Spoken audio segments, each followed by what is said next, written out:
The barren landscape of Creo 7 stretched out like a graveyard for forgotten dreams. Ash-gray soil rolled endlessly under the pale, flickering light of a dying sun, while windstorms whispered secrets too faint to be understood. Ethan Trent adjusted the seal on his helmet, his steps crunching against gravel as he neared the Orion Corporation's facility. It wasn't the first time he'd worked for them. Mercenary jobs often blurred lines of morality. But something about this contract unsettled him. The directive had been clear: infiltrate, retrieve a stolen artifact, and leave no trace. A standard snatch and go, the kind he'd done a dozen times before. Yet the facility he now approached radiated a discomforting stillness, as though the planet itself was holding its breath. The compound emerged from the dust like a jagged wound, a sprawling monolith of steel and blackened glass that plunged deep into the planet's crust. No visible guards, no drones, just the faint hum of unseen power grids vibrating in the soles of his boots. Inside, the air was clinical and cold, each step of his echoing like a gunshot in the cavernous halls. The lighting was dim, faintly flickering as if the system itself resisted intruders. His visor picked up traces of electromagnetic interference, causing static to dance briefly across his display. "Too quiet," Ethan muttered to himself, his voice swallowed by the oppressive silence. He moved cautiously, weapon drawn, through the labyrinth of corridors. Orion's facilities were always sterile and functional, but this one felt abandoned. Rust streaked the walls where liquid seeped from unseen fissures. The occasional crackle of a distant intercom was the only sign the place wasn't entirely lifeless. Then, he saw it, a breach in one of the security doors, the steel bent inward as if crushed by immense force. His instincts flared. The artifact wasn't supposed to be this deep into the facility. Yet beyond that twisted frame, something tugged at his attention. The room beyond was dimly lit, its walls lined with shattered containment pods, some still leaking viscous fluid. Glass shards crunched underfoot as Ethan stepped inside. A faint blue glow emanated from the far corner, pulsing rhythmically like a heartbeat. "Not part of the plan," he muttered, lowering his weapon as he approached the light. The source of the glow was a containment field, a shimmering barrier encasing a figure suspended midair. As Ethan circled, his breath caught. The figure was humanoid, but unmistakably alien. Her skin was an iridescent silver, shifting hues as the light refracted off it. Patterns like flowing tattoos adorned her arms and neck, glowing faintly in time with the pulsing field. Her face was sharp, angular, with eyes closed in a grimace of pain. Ethan's visor pinged a warning. Life signs detected, unstable but present. The field was laced with energy spikes, holding her in a state of paralysis. Who the hell was she, and why was she here? A sudden movement caught his eye. Her eyelids fluttered, and for the briefest moment, those eyes opened, piercing, otherworldly violet. They locked onto him, pleading silently, before a shudder racked her body. Then the intercom crackled to life, filling the room with a mechanical voice devoid of emotion. "Unauthorized presence detected in containment zone. Initiating lockdown protocol." "Damn it," Ethan hissed, spinning toward the door. Red lights bathed the room as the sirens began. He had minutes at best before this place became a death trap. He turned back to the containment field. Every instinct screamed at him to leave her. This wasn't his fight. But those eyes, something in them pierced through the walls he'd built over years of mercenary work. "I'm going to regret this," he muttered, moving to the console beside the field. The controls were complex, alien in design, yet modified with human technology. Orion's fingerprints were everywhere. It took precious seconds to bypass the security layers, his hands steady, even as the countdown to lockdown ticked in his ear. Finally, the field collapsed with a hiss, and the alien woman dropped like a lifeless doll. Ethan caught her just before she hit the floor. Her body was cold, impossibly light, and yet she stirred faintly in his arms. Her eyes opened again, and this time she managed a whisper. Her voice was melodic, trembling, but laced with a strength that surprised him. Help. Me, she said, her gaze locking onto his. Yeah, I got that part, Ethan grunted, hoisting her up. He barely made it back to the corridor before the lockdown fully engaged. Steel shutters slammed down behind him, sealing off the room with a deafening crash. Red lights strobed, painting the hall in jagged shadows as alarms blared overhead. Hang on, he said, more to himself than to her. The facility was coming alive in the worst way. Automated defenses activating, drones deploying. His HUD pinged multiple hostiles moving toward his location. Yet through it all, the woman remained silent, her breathing shallow but steady. Who was she? What had Orion been doing to her? The questions swirled in his mind, but there was no time for answers. For now, survival was all that mattered. With her cradled in one arm and his weapon in the other, Ethan sprinted toward the extraction point, each step echoing with the weight of choices he didn't yet understand. The stench of ionized air and burning metal filled the corridors as Ethan sprinted through the compound, the woman cradled in his arms. Every breath he took was jagged, his pulse pounding in his throat, as the alarms blared in a never-ending chorus. He had no idea how much time he had, only that it wouldn't be long before the entire facility locked down, and worse, before they sent the real firepower. He skidded around a corner, nearly colliding with a security drone that hummed into life just as his boot scraped the floor. Its red eyes blinked in recognition, and before it could react, Ethan fired a burst, shattering its camera lens. The drone clattered to the ground, sparks flickering, but there were more. The deep rumble of something massive moving through the facility echoed from behind, sending a chill down his spine. Ethan's head snapped around, his instincts sending a shudder through his body. The woman, Lyra, he reminded himself, stirred in his arms, her breath shallow, lips parted in pain. He couldn't risk her life any longer. He needed a way out, and fast. Hang on, he whispered to her, though she seemed too far gone to hear. Her body was unnaturally light in his arms, as though the life had been drained from her. And yet, every time her eyes fluttered open, there was that same haunted intensity. Something deep inside him tugged. With the drone destroyed and the path clear for now, he took a sharp left into another corridor, praying it would lead to the hangar. He could still make it, but the realization was creeping in. He wasn't just stealing an artifact anymore. This was bigger, much bigger. Lyra's barely conscious form shifted again, her hands clutching weakly at his jacket. Ethan glanced down at her, his eyes narrowing. "What the hell are you, anyway?" he muttered, though he knew the answer had to be more complicated than he could fathom. She managed to lift her head slightly, her lips parting in a breathless rasp. Not just a prisoner. Her voice was strained, as though speaking took every ounce of her remaining strength. I'm the last of them. The last of them. The words echoed in Ethan's mind, like a riddle without an answer. But there was no time for answers. Ahead, he saw the hangar doors, a massive, automated gateway that could open to the stars or trap him in a cage. The sound of approaching footsteps, fast, calculated, heavy, drove him to push harder. Another burst of static hissed through his earpiece. Unauthorized presence detected, initiating perimeter lockdown. Shit, Ethan growled under his breath. The sound of military-grade boots came closer. If they didn't hurry, they'd be boxed in. Then, just as he reached the hangar, an explosion rattled the floor beneath him. The doors slammed shut and emergency shutters began to descend with a horrible screech. Ethan's mind raced. The hangar, his escape route, was closing faster than he could reach it. No! Open, damn it! He slammed his fist against the terminal, but it was useless. The blast doors were sealed tighter than a crypt.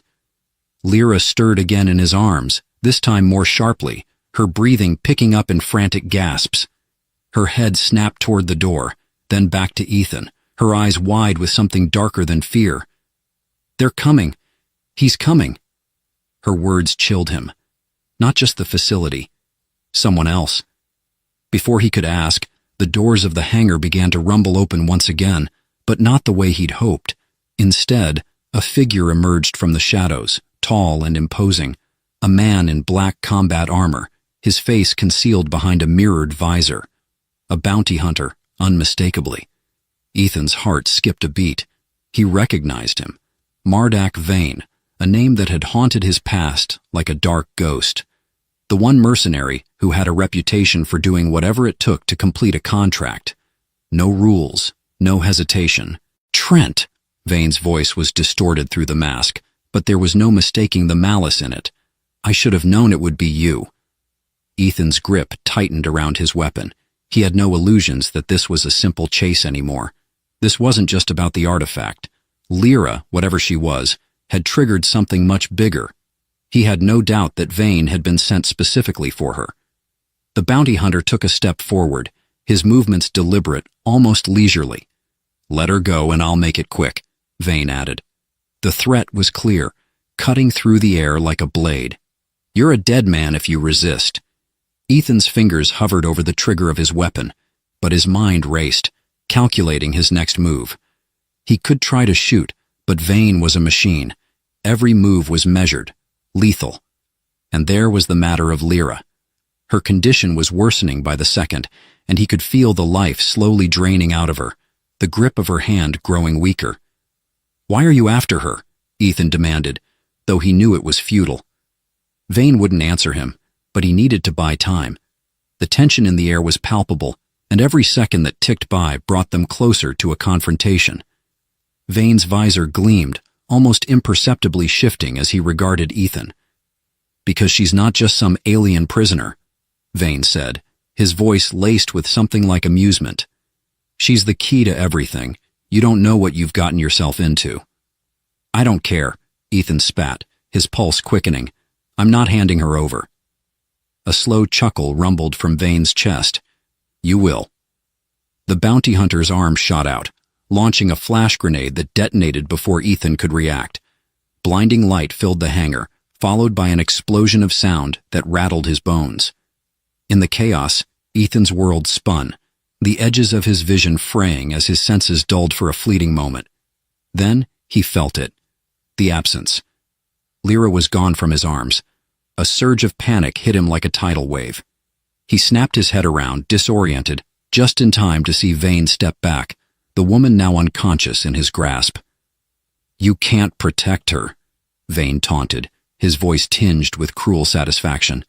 She's already mine. Ethan stumbled forward, adrenaline surging, but the lights flickered again, the hangar doors beginning to close. Time was running out. If he didn't act now, he'd lose her for good. Without thinking, he rushed at the bounty hunter, his thoughts narrowing to one thing only: survival. But Vane was already several steps ahead. With a flick of his wrist, the armored man sent Ethan sprawling to the floor, pain shooting through his side. The sound of distant engines hummed through the chaos, and Ethan realized with a sinking feeling that he was too late. The ship was already lifting off. Lyra was gone, and there was nothing he could do to stop it. The sound of the ship's engines reverberated in Ethan's skull, a dull, steady thrum that reminded him of the grave consequences of his failure.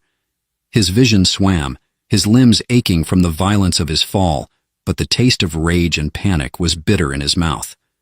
Lyra. She was gone.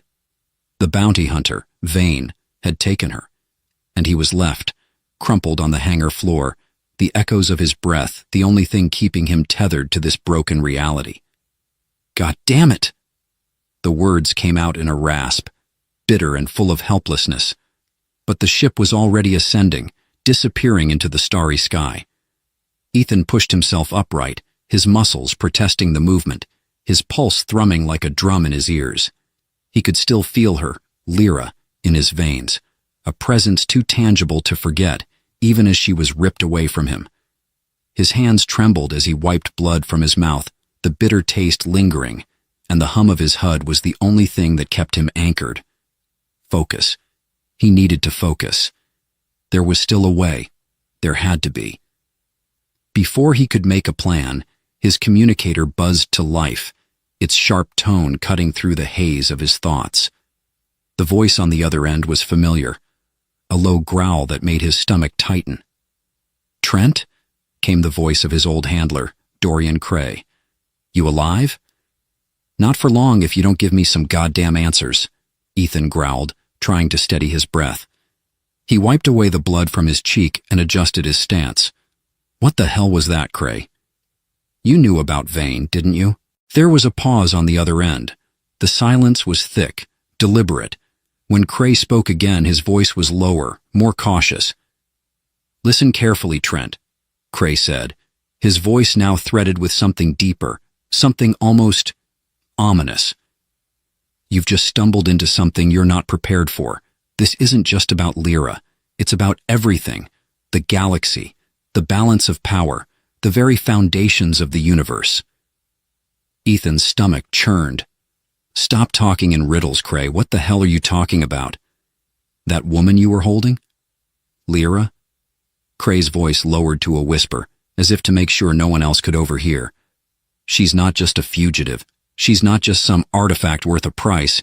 She's the last heir to the Theran Empire, an ancient civilization that ruled the galaxy long before any of the powers we know today. Her people were wiped out. Ethan's pulse faltered, his mind trying to grasp the weight of the revelation. His grip tightened on the comm device, his eyes narrowing as the pieces began to slide into place. Theran Empire, he repeated, the words unfamiliar, yet oddly resonant. Yes, the Therans controlled everything once, Trent, and when they fell, they left behind relics, powerful, dangerous relics, scattered across the stars. Weapons, technology, secrets that could rewrite the very laws of nature. And Lyra, she's the key to finding them. Ethan's thoughts reeled, spinning in dizzying circles as the weight of Cray's words sank in. Wait, you're telling me the whole damn galaxy's been after her? For weapons? And you just let me walk in here and play soldier for a piece of old tech? His voice was rising now, frustration building.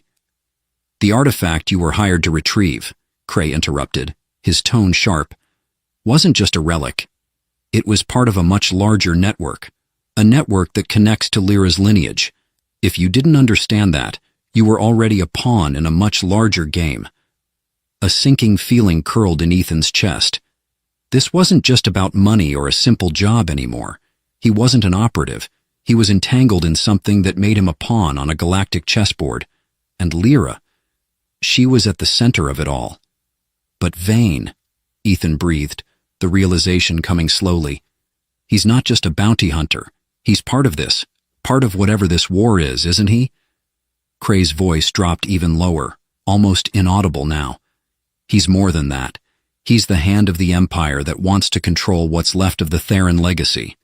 And worse, he's after something Lyra doesn't even know she has. Ethan froze, his breath caught in his throat. What are you talking about? Cray was quiet for a moment. There's a weapon inside her, Trent. She doesn't even know it. And once Vane gets her, he's going to find it, and if he does, it's over for everyone. Weapon? Ethan echoed, feeling as if the ground was slipping out from beneath him. He felt sick, but not just from the fight. There was something darker here, something deeper than even Cray's ominous warnings. Not just any weapon, Cray continued, his voice trembling now with an emotion Ethan had never heard from him before. A weapon that can tear apart planets, wipe out entire fleets. This is bigger than anything you've ever seen, Trent. You have no idea how far back the Theran Empire's legacy goes, or how far its reach still is. Ethan's head was spinning, the implications of Cray's words like 1,000 jagged edges cutting through the fog of his thoughts. The Therans, the lost empire. Lyra, the last heir, a woman running for her life, was the key. But to what? A chill ran down his spine as a new thought occurred to him. What if she doesn't know who she is? What if she doesn't know what's inside her? Before he could respond, Cray cut him off. I'm sending you coordinates, he said sharply, his voice no longer the calm, methodical tone of a handler. It was urgent now. Meet me at the coordinates. There's more. I'll tell you everything. But you need to act fast. Vane has a lead, and he's already closing in on her. You have to stop him before it's too late. The transmission cut off abruptly, leaving Ethan in the oppressive silence. His eyes narrowed as he stared at the empty hangar. He had a decision to make. He could walk away. He could leave Lyra to the bounty hunter and let whatever chaos was about to unfold play out. But deep down, he knew it was too late for that. His life was already tangled with hers. And if what Cray said was true, Ethan Trent was no longer just a mercenary. He was a part of something much bigger, and now he had no choice but to fight. With a grimace, he wiped the blood from his hands. Time was running out. The hunt had begun. And now, the galaxy itself would know that Ethan Trent was not someone who could be ignored. He had to stop Vane. He had to stop the weapon. But most of all, he had to figure out who Lyra really was. The spaceport was a labyrinth of steel and shadow, a concrete jungle that stretched for miles under the oppressive artificial atmosphere. Ethan's boots echoed on the grated floor as he moved through the narrow corridors, his mind a whirlwind of thoughts. The coordinates Cray had sent him led here, a nameless, crumbling station far from any jurisdiction, a place where the galaxy's most dangerous secrets were buried beneath layers of bureaucracy and deceit. It was here that everything was meant to end, or begin. Every step Ethan took brought him closer to Lyra, closer to the woman who had ignited a war inside him that he couldn't outrun. His pulse thrummed in his chest, raw with the urgency of his mission, but beneath it was a gnawing sense of uncertainty. He had already made mistakes, and this wasn't like any other job. He wasn't fighting for credits or a contract. He was fighting for something that felt far bigger than himself. The station was empty, its industrial halls long abandoned by the factions that once thrived here. He could feel the weight of 100 eyes on him, even though the place was silent as a grave. Something was off, something wrong. But this was where Cray's coordinates had led him. And if Cray was right, and Ethan had every reason to believe that he was, Lyra was the key to everything. The air was thick with the scent of oil and rust, the harsh fluorescent lights flickering overhead as if in warning. As Ethan rounded a corner, he saw the unmistakable shape of a shuttle docked at the far end of the hangar. Its sleek design was striking, its surface glimmering in the dim light. The ship was almost too clean, too perfect for a place like this, and standing near it, as if waiting for him, was the one man Ethan never wanted to see again. Vane. The bounty hunter's figure was like a shadow against the backdrop of the shuttle. His armor gleamed like polished obsidian, a stark contrast to the dullness around him. Ethan's heart dropped into his stomach, his instincts flaring with a mix of fury and fear. Lyra was on that ship. Vane's helmeted head turned toward him as he approached, the eerie reflective surface of his visor staring back with chilling detachment. A slight chuckle escaped from behind the mask. "I knew you'd come, Trent." Vane's voice echoed through the helmet's speaker, unnaturally calm. "You should have stayed out of this. This is bigger than you." Ethan's hand moved instinctively toward the grip of his blaster, but he held back. "Let her go, Vane," he said, his voice strained but resolute. "You're not going to get away with this." The bounty hunter cocked his head, the faintest movement behind the visor suggesting amusement. "I think you misunderstand, Trent. You never had control of this situation." He stepped aside, revealing a shadowed figure at the entrance of the ship. Lyra, her form faint in the low light. She stood there, her posture stiff, her face a mask of tension. But it was her eyes, those piercing, otherworldly eyes, that made Ethan's heart stop. She looked different, not just physically, but there was something cold, something alien in her gaze that sent a chill down his spine. "She's the key to everything," Vane continued, his voice dropping to a low murmur almost reverent. "You have no idea what she's capable of, what she is." Ethan's chest tightened as he looked at Lyra. "Lyra," he called, his voice strained, but she didn't move, didn't react. She stood as still as a statue, as if bound by invisible chains. The silence that followed was heavy, suffocating. Ethan could feel the weight of every moment passing, the realization creeping in that nothing was as it seemed. What had happened to her? Why was she so distant? "Lyra, what's happening?" he asked again, but she didn't answer. Vane spoke again, his tone dripping with contempt. "She's not the same woman you met, the one you saved." Ethan's stomach twisted. "What do you mean?" "Lyra," Vane began, his words slow, methodical, "isn't just a fugitive. She's the last heir to an empire long lost, an empire that should never have been allowed to rise again. You see, Trent, there's a reason her people were wiped out. They weren't just conquerors. They were gods. Gods who built weapons beyond comprehension, beyond even what your precious governments could fathom." Ethan swallowed hard, his pulse quickening as Vane's words sank in. "And now," Vane continued, his voice darkening, "she is the last of them. The last to hold the power of the Theran Empire in her blood. She's not just a survivor. She is the weapon."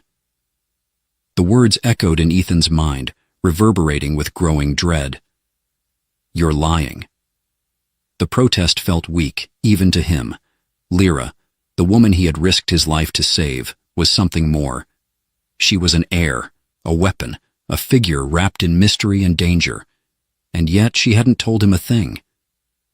"She doesn't even remember it," Vane said, as though reading his thoughts. "She's been running from her legacy, from the power buried deep inside her. But she can't hide forever. The Theran bloodline doesn't just fade away, and soon she'll have to choose." "Choose?" Ethan echoed, his voice barely a whisper. Vane stepped closer, his figure looming. To give in to the power inside her, or to let it destroy her. She doesn't even know what's coming, Trent. The very thing that makes her valuable is the very thing that could unravel the galaxy. Everything Ethan had thought he knew about Lyra, about the mission, about the choices he'd made, crumbled in that instant. He had saved her.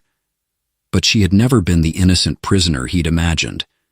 She had always been something else. A weapon, a danger, a threat. Ethan's hand clenched into a fist at his side. His thoughts scrambled, trying to make sense of the impossible truth. "What do you want from her?" he demanded, his voice rising in anger. "Why not let her go? Why keep her alive if she's the key to your power?" Vane's head tilted slightly, his voice like ice. "Because I can't let her remember who she is. She'll never forgive herself for what she's capable of. She'll never forgive me for making her remember. But I'll make her understand. And then I'll use her to finish what the Therans began." Ethan's heart pounded as the weight of the choice hit him like a freight train. Lyra, the woman he had sworn to protect, the woman he had risked everything for. She was not just a prisoner anymore. She was the final piece in a game much bigger than either of them. But was she still the same woman he had saved? Or had he unknowingly become part of a much darker plan? The moment stretched out into eternity as Ethan stood there caught between two choices: to fight and try to save her from her past, or to walk away, knowing the power inside her could never be contained. And as the sound of the shuttle's engines hummed in the distance, Ethan realized, with a sinking certainty, that there was no going back. The galaxy was already shifting, and it was his choice, their choice, that would tip the scales. The question now was, would Lyra's power save them, or destroy them all? Ethan stood in the shadows of the hangar, the cold metal floor beneath his boots, a stark contrast to the whirlwind inside his chest. The shuttle's engines hummed softly, an unsettling prelude to what was about to unfold. Everything had come to this point. His heart was a drumbeat in his chest, his thoughts swirling as he stared at the two figures before him. Lyra. Vane. The bounty hunter stood a few feet away from the entrance to the shuttle, his imposing figure like a living shadow, waiting. But it wasn't Vane that Ethan was watching. His eyes were fixed on Lyra, her face illuminated by the pale light spilling from the ship's hatch. Her gaze was distant, detached, almost as if she wasn't truly there. Ethan's mind raced. What had happened to her? The woman who had looked at him with such fierce determination, such raw emotion, was now a ghost of her former self.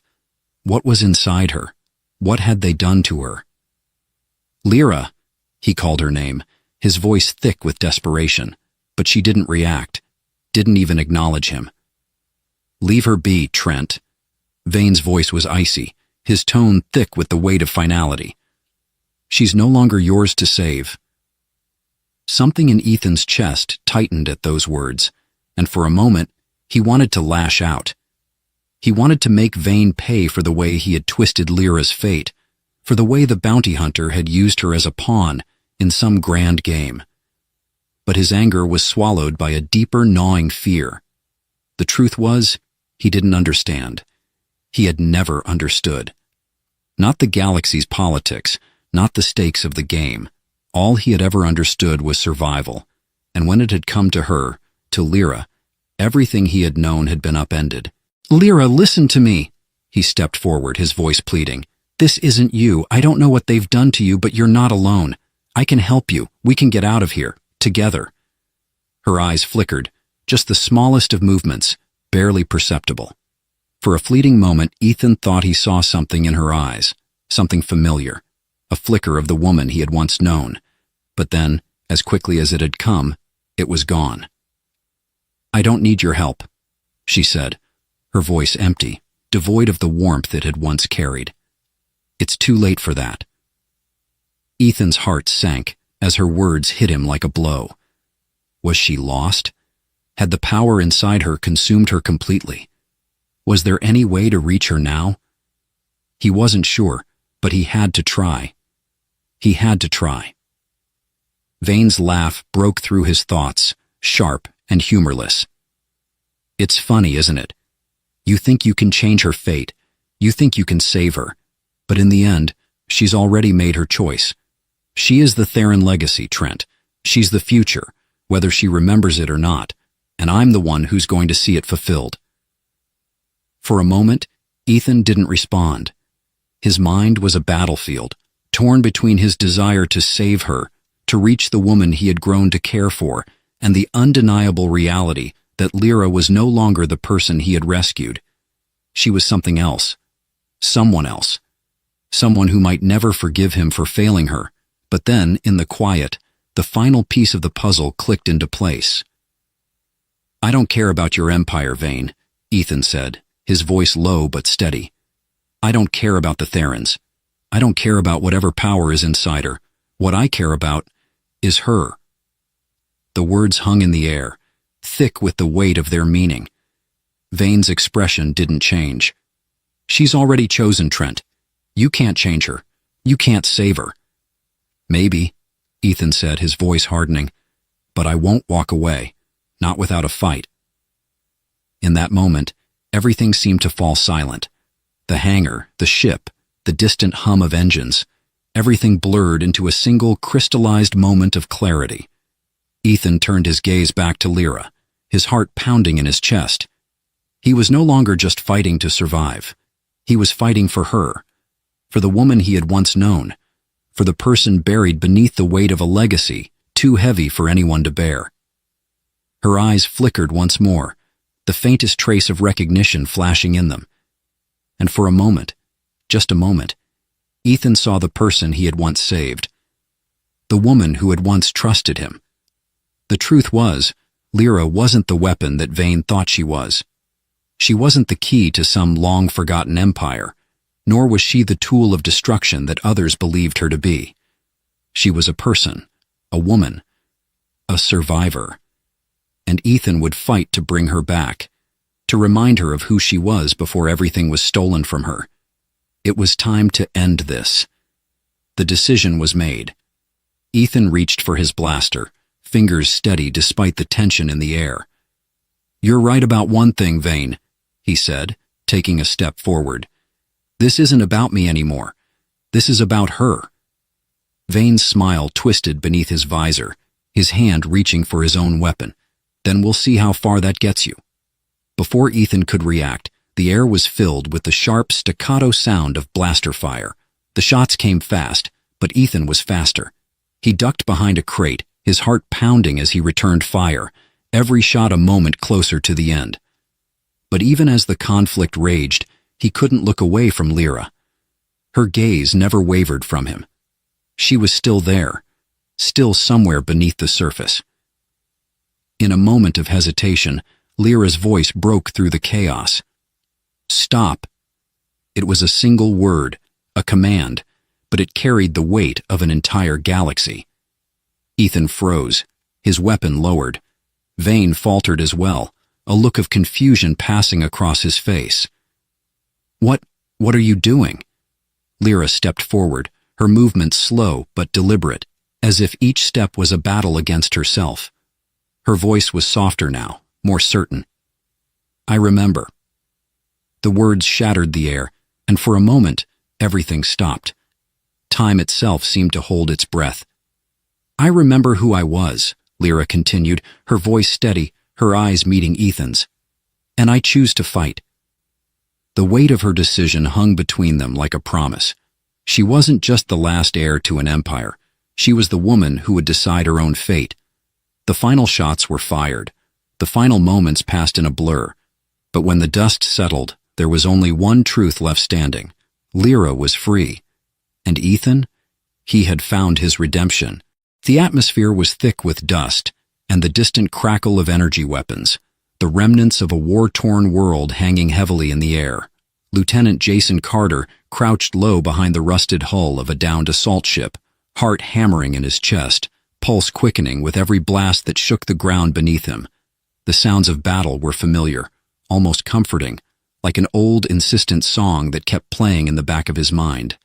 But today felt different. The air had an edge to it, an unnatural chill that even the flames licking at the smoldering remains of the crashed ships couldn't erase. The ambush had come out of nowhere. One moment, his team had been making their way through the blackened ruins of the enemy base. The next, the air had been split by the shrieking hum of plasma fire and the deafening roar of explosions. The rebels had moved in fast, too fast. Jason could feel the sweat pooling under his combat armor, the heat of the alien sun searing his skin as he scanned the surrounding terrain. His helmet's HUD flickered weakly, cutting in and out, and for a moment it felt like he was completely alone in the world, stranded in the vast, desolate wasteland of the planet. Then, out of the corner of his eye, he saw it. A shadow.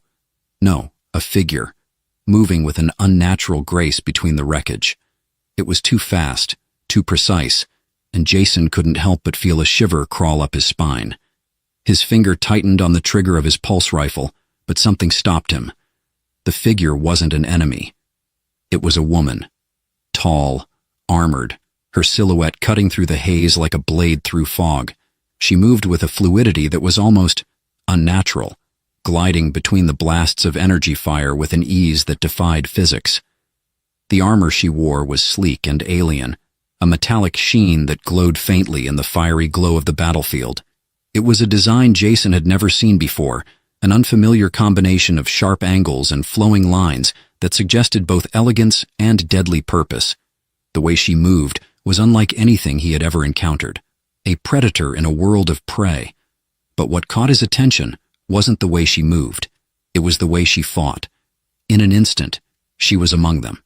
The rebels never saw her coming, their rifles raised in futile attempts to fire as she danced through their ranks. Her weapon, something sleek and deadly, like a blade of light, cutting through them with inhuman speed. Each strike was precise, calculated. The rebel soldiers fell in a silent, practiced rhythm, their bodies crumpling to the dirt with barely a sound. Jason couldn't take his eyes off her. He wasn't the only one. His squad had been forced to take cover, trapped under the weight of the ambush. His teammates were pinned down, their weapons ineffective against the onslaught of alien fire. Jason's mind raced. How had she gotten here? Where had she come from? But there was no time for questions. She was here now, and she was doing what he couldn't. He had to act. "Move," Jason barked into his comms, his voice rough with urgency. "We need to push back. Cover me." His orders were simple, instinctive. His men, though stunned by the appearance of the mysterious warrior, fell into line. The ambush had shaken them, but they were still soldiers. They knew how to fight. Jason's heart was in his throat as he sprinted toward the source of the chaos, the only thing on his mind the sudden appearance of the warrior and the strange sense of fate that seemed to pulse around her every movement. He couldn't explain it, but he felt it, the undeniable pull of her presence. She wasn't just a soldier like him. She was something else, something otherworldly. The firefight intensified as Jason made his move. He ducked behind another wreck, firing at the rebels with rapid bursts. His eyes never left the woman. She had moved to the center of the battlefield now, surrounded by corpses and the smoke of burning ships. Her movements were almost too fast to follow, like a blur of light cutting through the shadows. The rebels were no longer in control. The tide was turning. Jason's mind was spinning and his focus was slipping. He couldn't take his eyes off her, couldn't understand what was happening. It was as if she was a force of nature, a sudden storm that had swept across the battlefield and was now clearing away the remnants of the enemy. But then, just as quickly as it had started, the battle ceased. The battlefield fell silent. Jason had just moved to make another advance when he heard the sound, the faintest whirring noise like the wind pulling at the fabric of reality itself. He turned toward the sound, just in time to see the woman's body crumple to the ground, her armor clattering against the debris. She had taken a hit. He hadn't seen it coming. A bright, sizzling beam of plasma had lanced through the air, striking her in the side. She fell, but Jason could see her trying to rise, a fierce determination in her eyes. Without thinking, Jason was already moving. His heart pounded as he sprinted toward her, his rifle raised, prepared to fight off any threats that remained. But there were no rebels left, only her, the strange woman who had just turned the tide of the battle. As he reached her, he knelt beside her, checking her vitals. Her breathing was shallow, labored, and her body was covered in blood. He could feel the heat emanating from her, a searing pulse of energy that seemed to burn through his gloves as he pressed his hands to her wound. "Stay with me," he muttered, more to himself than to her. Her eyes flickered open, and she fixed him with an intense, unwavering gaze. There was something ancient in those eyes, something he couldn't place. She wasn't human. He could tell that much. "You saved me," she whispered, her voice raspy, filled with the weight of something unspoken. I didn't—" She cut him off, her voice gaining strength. "You did. And now, I must fulfill every wish you make." Jason froze, his mind struggling to comprehend her words. The woman who had just torn through the battlefield with the strength of an entire army was now bound to him in some way. But what did she mean? Every wish? He didn't know what to say, but before he could find his words, her grip tightened on his hand, her eyes never leaving his. "I swear it," she said, a chill in her voice that sent a shiver down his spine. "By the code of the Sarathians, I am bound to serve you, Lieutenant Carter. And you will make your wishes." Jason sat on the edge of the wreckage, the distant hum of the dying battle lingering in the air like a shadow. The world around him seemed to have slowed, the chaos fading into something distant, as if he were hearing it through a fog. His hands were covered in blood, his own and hers, and despite the searing heat of the planet, he felt a chill creeping down his spine. He glanced at the woman, no, the warrior, who had saved his life. She was slumped against the broken hull of a ship, her chest rising and falling with slow, labored breaths. Kara. The name echoed in his mind like a distant drumbeat, a promise made in the heat of the moment. She had spoken it so softly, yet with such undeniable certainty. Every wish. The words didn't sit right with him. They felt like a curse, a chain wrapped tightly around his chest, pulling him towards something he wasn't ready for. "What does that even mean?" Jason muttered under his breath, his eyes flicking to the sky. A starship of his own fleet was visible through the haze, a dark silhouette against the burning sky. It would take time for them to send a recovery team, to reach the wreckage. Time he didn't have. Time they didn't have. Kara's voice, though weak, brought him back to the present. "It means what I said," she whispered, her hand weakly reaching for his. "You saved me. Now I serve you." Jason's chest tightened as he stood up, pacing in small circles, trying to gather his thoughts. This was impossible. It was absurd. A warrior from an ancient, powerful species, bound to serve him? A human soldier? Her oath.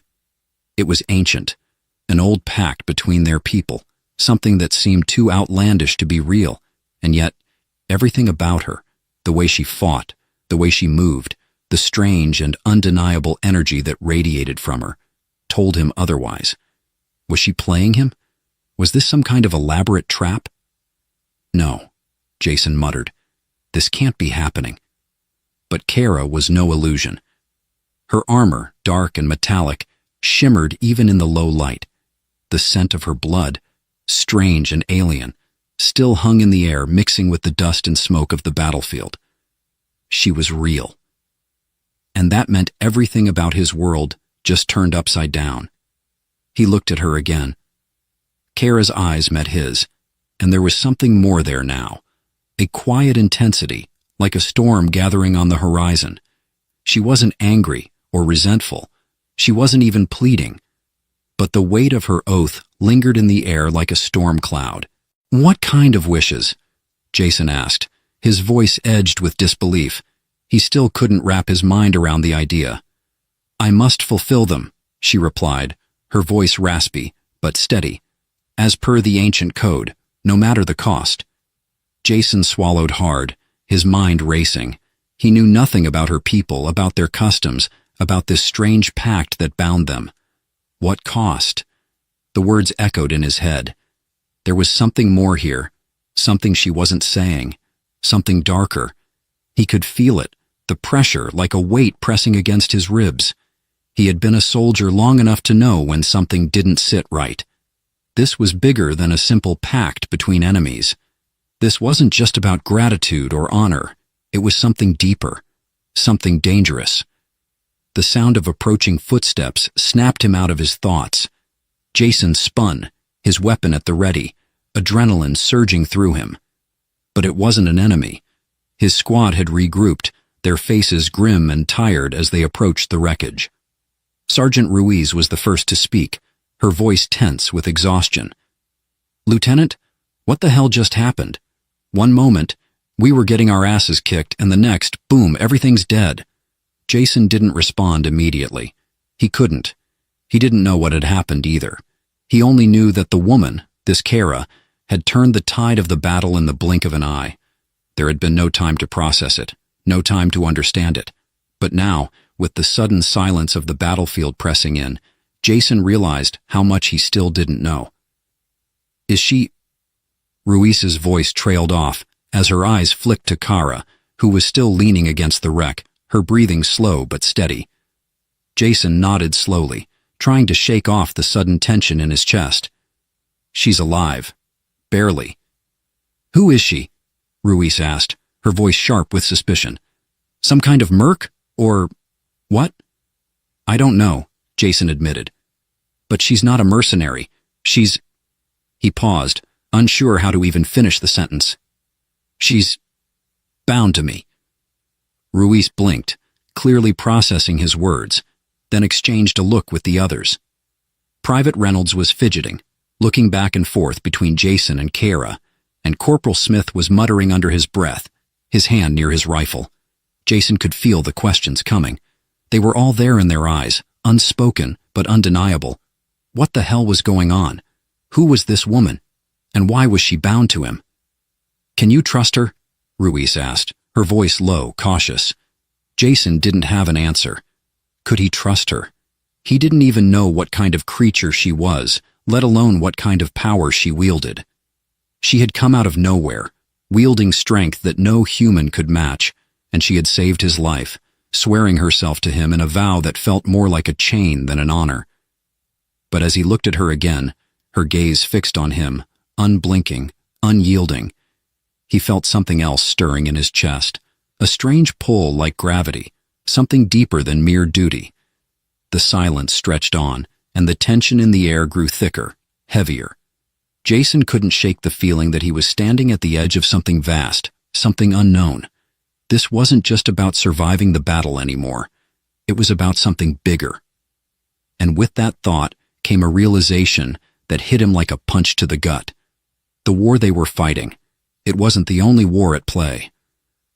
"I'm going to need answers," Jason muttered, more to himself than to anyone else. "And I'm going to need them fast." But even as he said the words, a creeping doubt settled in the pit of his stomach. He wasn't just asking for answers.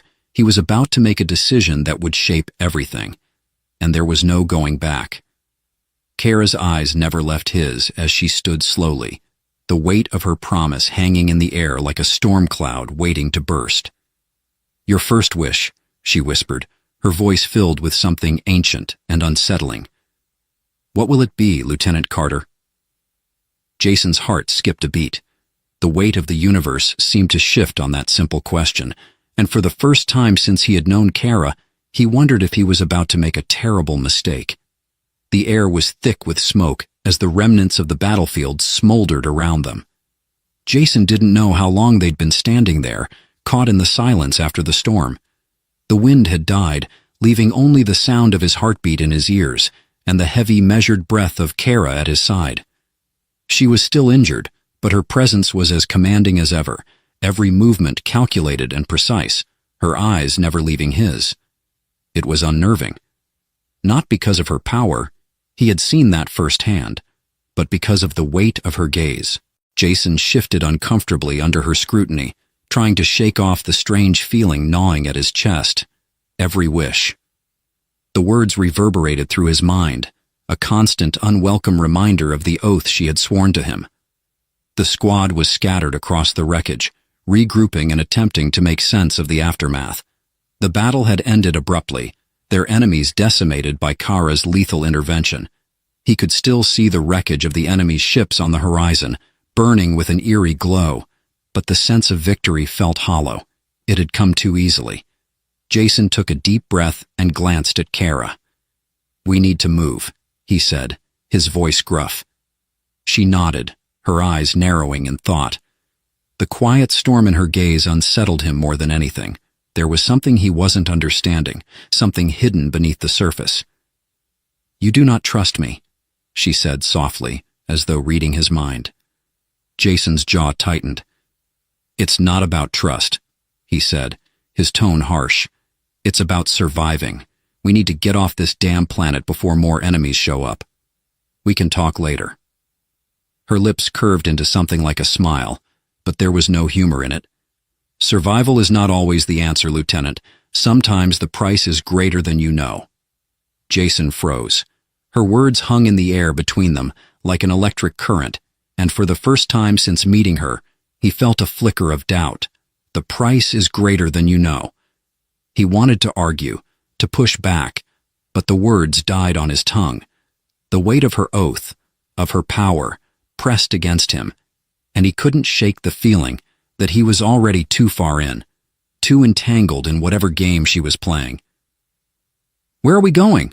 Jason asked, trying to regain control of the situation. He had to keep moving, keep his mind focused. He couldn't afford to be distracted by these feelings, by the sense of foreboding that seemed to follow Kara like a shadow. Kara looked toward the horizon, her eyes scanning the wreckage, her expression unreadable. "We need to find your fleet, but there is something you must understand first." Jason frowned. "What do you mean?" Kara's gaze softened, almost imperceptibly. "There is more at stake here than you realize. Your people are not the only ones interested in this war." Jason's gut twisted. "What the hell are you talking about?" The warrior stood straighter, her presence commanding the air around her, and in that moment, the calm demeanor she had maintained faltered, revealing a crack of something darker, more dangerous. "The pact I spoke of," she said, her voice low and grave. "It is not just between our species. It was made with others, beings far more powerful than you can comprehend." Jason felt a chill race down his spine, a feeling of something ancient and terrifying unfurling inside of him. He had known Kara was dangerous, but this was something else. She wasn't just a soldier. She wasn't just bound by honor. There was something larger, something lurking in the shadows of her past that he couldn't yet grasp. "Who?" he demanded, his voice strained with rising panic. "Who else is involved?" Kara's gaze darkened, her eyes glowing with an intensity that sent a shiver through him. "I cannot say, not yet." Before Jason could respond, a sudden explosion rocked the ground beneath them. The sound was deafening, and the shockwave threw him off balance, sending him stumbling backward. His weapon was in his hand before he even realized it, the familiar weight grounding him as he searched the horizon for the source of the blast.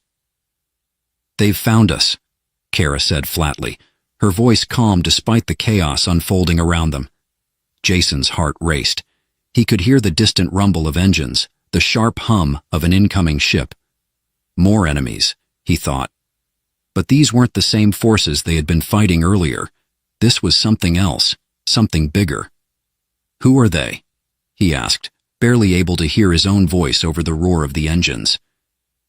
Kara didn't answer immediately. She was staring into the sky, her expression unreadable. "They are not your enemies," she said finally, her voice tinged with a strange sadness. "But they will kill you just the same." Jason's mind reeled. Not your enemies? What the hell did that mean? And why would they kill him if they weren't his enemies? Before he could ask another question, the ship descended from the sky, landing with a thunderous crash. Dust and debris flew into the air, obscuring his view for a moment. When it cleared, Jason's eyes widened in shock. The vessel was unlike anything he had ever seen. Sleek, dark, and almost organic in its design, pulsating with an eerie, otherworldly glow. The hatch opened, and a figure emerged, shrouded in shadow.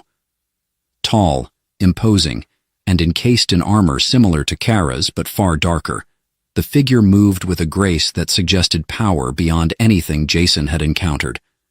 Kara's body tensed beside him, her eyes narrowing as the figure approached.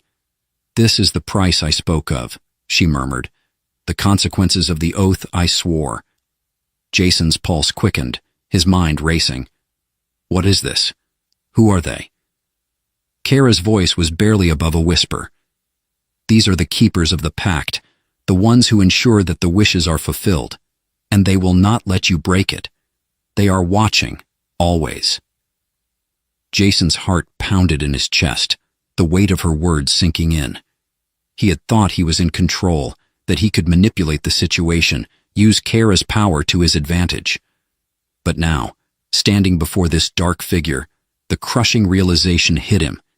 He was a pawn in a game far larger than he had ever imagined.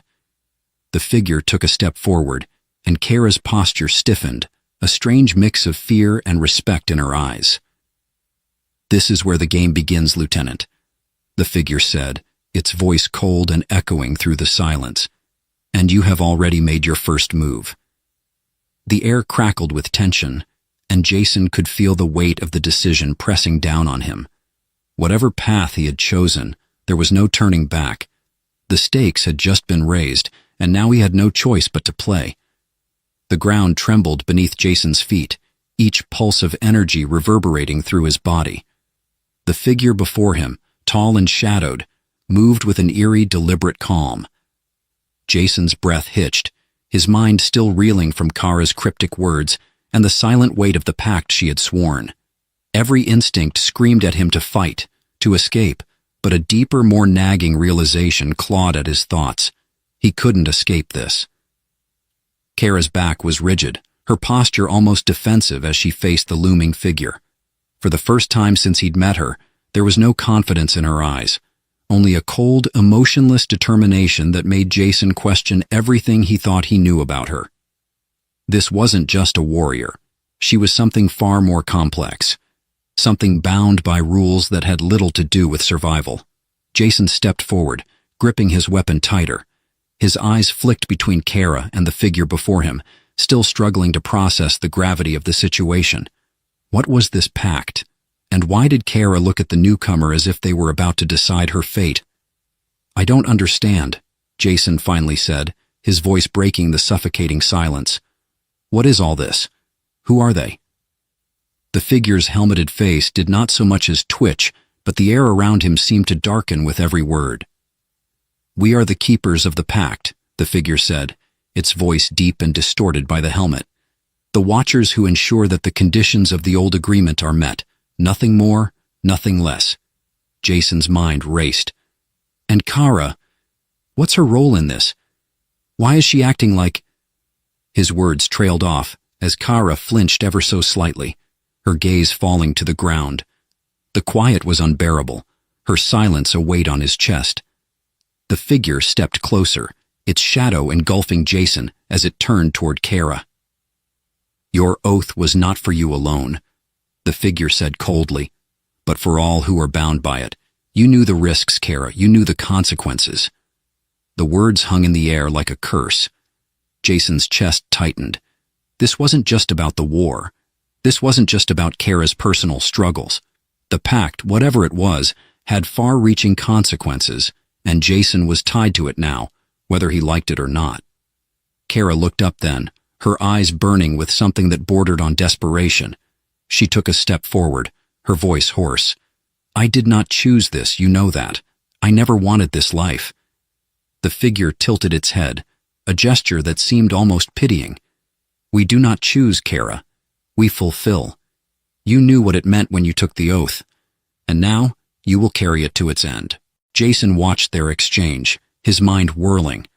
"What does this have to do with me?" he demanded, his voice rising in frustration. "What does she owe these people? What are they going to do to her?" The figure turned toward him, its voice a deep, echoing rumble. "You think this is about her alone? You think you are merely an innocent bystander?" It paused, its gaze boring into him, as if seeing something far beyond what he could comprehend. "The pact binds you both. There is no escape." Jason felt a sickening sensation crawl up his spine. His hands shook involuntarily as the weight of the figure's words settled in.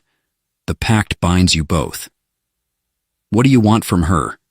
Jason asked, trying to steady his voice. The words tasted bitter in his mouth, but he had to know. He had to understand what was happening before everything spiraled out of control. The figure was silent for a long moment, its head tilting slightly, as though pondering the question. "The price," it said finally, "is not just for her to pay. It is for all of us." It turned its gaze back to Kara, and Jason saw the faintest tremor pass through her. "The pact was forged long before your kind reached the stars, Lieutenant, and now you will see what happens when promises made in the dark are brought into the light." Jason's stomach twisted. He couldn't shake the feeling that the truth was something far darker than he was prepared for. Kara's hand rested against the hilt of her weapon, but she didn't draw it. Instead, she lowered her head, the weight of the moment pressing down on her. Her silence spoke volumes. Jason's eyes narrowed. "Kara, what are you not telling me?" His voice was low, urgent, but her gaze never met his. She turned away from him, facing the figure instead. "You know I cannot break the oath. I never could." The figure's voice was sharp, commanding. "Number you cannot, and neither can he." Jason's pulse quickened. He stepped closer to Kara, his heart pounding in his chest. "What is this oath? What are you both talking about?" The figure ignored him, its attention solely focused on Kara. "The pact has been fulfilled. The conditions are set. All debts must be paid." Jason's confusion deepened, frustration building as Kara remained silent, her eyes now distant. There was a heaviness in the air, a tension that felt as though it might shatter any second. The pieces were falling into place, but he still couldn't make sense of the bigger picture. He needed more. He needed answers. "Kara!" Jason shouted, his voice raw. "Tell me! You owe them something. What is it? What did you promise?" Her head snapped up at the urgency in his voice, and for the first time since meeting her, Jason saw the faintest flicker of fear in her eyes. "You don't understand," she whispered, her voice trembling. "I promised them my soul." The world seemed to slow to a crawl. Jason's mind struggled to process her words, and the cold dread that gripped him threatened to choke him. She had promised them her soul? What the hell did that mean? Kara's hand shook as she reached for his arm, her fingers cold against his skin. And now they want to collect. Jason's heart hammered in his chest. Collect? The figure moved then, its dark presence looming over them both. The price has come due, Kara, it intoned, the finality in its voice sending a shiver through Jason. The pact must be fulfilled. Kara turned away from Jason, her back straight, her shoulders stiff with resolve. I'm sorry, she said, her voice breaking. There's nothing I can do now. Jason felt the weight of her words, the helplessness in her tone. His world was unraveling around him, piece by piece, and he was powerless to stop it. But he wasn't about to let her go down without a fight.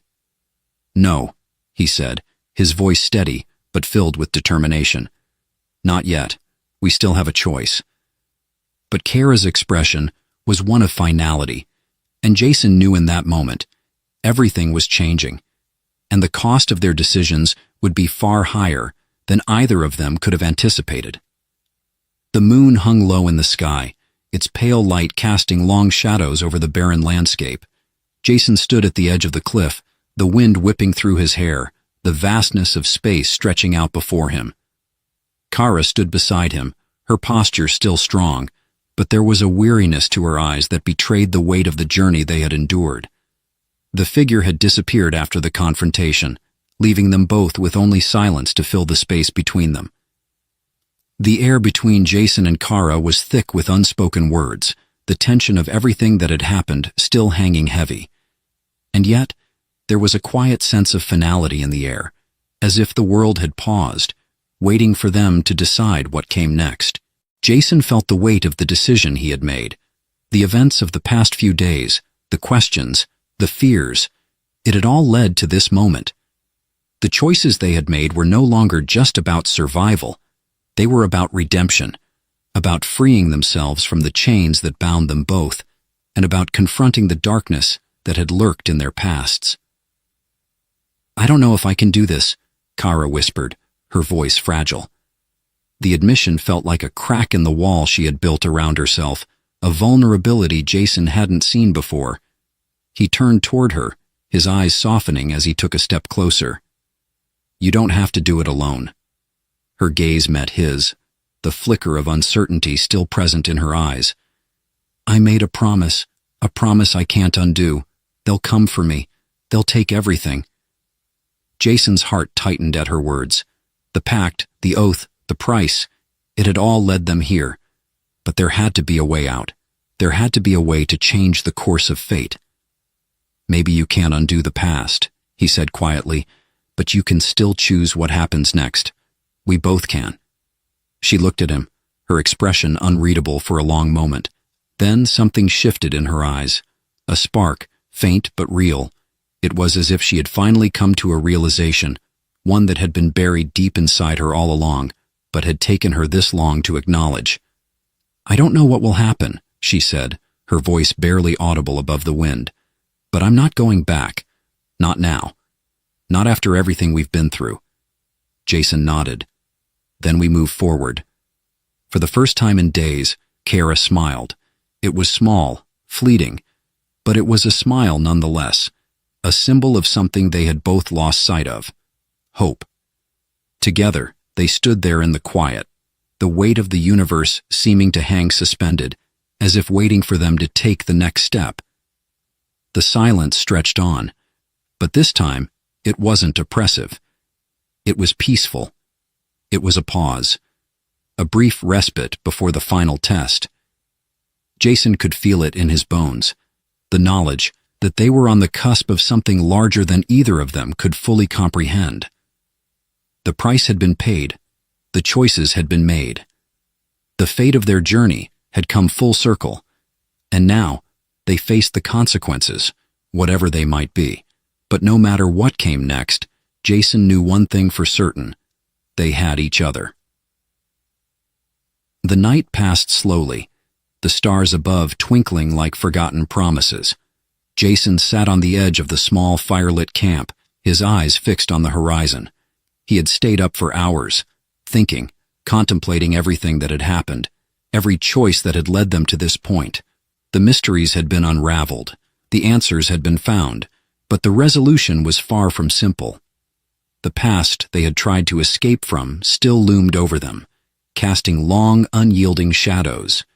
And yet, in the midst of it all, Jason felt a strange sense of peace. They had survived. They had fought for each other. The world around them was broken, but they were still standing, still breathing, still together. It was a beginning, not an end. "Do you ever wonder," Kara said suddenly, her voice breaking through his thoughts, "what our lives would have been like if we hadn't crossed paths?" Jason glanced up at her, surprised by the question. She was sitting on the ground, staring into the fire, her expression thoughtful, distant. The uncertainty in her voice made his chest tighten. "I think I do," he said, standing to join her. "But then I remember, there was no other way. We were always meant to meet." She looked at him then, her eyes searching his face for something he wasn't sure he could give her. But it didn't matter. They both understood that the journey they had taken was as much about what they had discovered in themselves as it was about the forces beyond their control. "I never thought I'd find someone like you," Kara said softly. "Someone who would stand beside me, even when I didn't know if I could stand anymore." Jason felt a lump form in his throat. He sat beside her, the fire crackling between them. The air between them was still charged with a strange tension, but now it felt like something more, something deeper. "I'm here," he said simply, "and I always will be."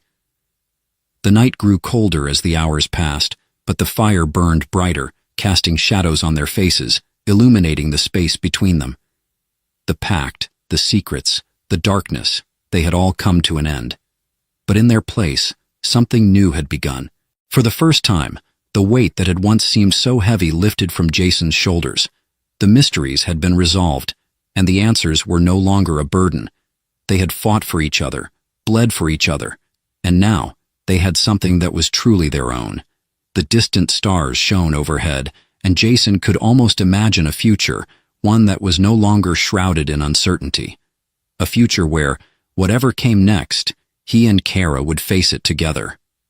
And in that moment, as the fire flickered low and the winds whispered through the trees, Jason realized that no matter what the cost had been, the price had been worth it. They had found each other, and that was all that mattered. As dawn approached, a new chapter awaited. But for now, in the stillness of the night, there was only this: the quiet, the warmth, and the undeniable bond that had been forged between them. The journey was over, and yet it had only just begun.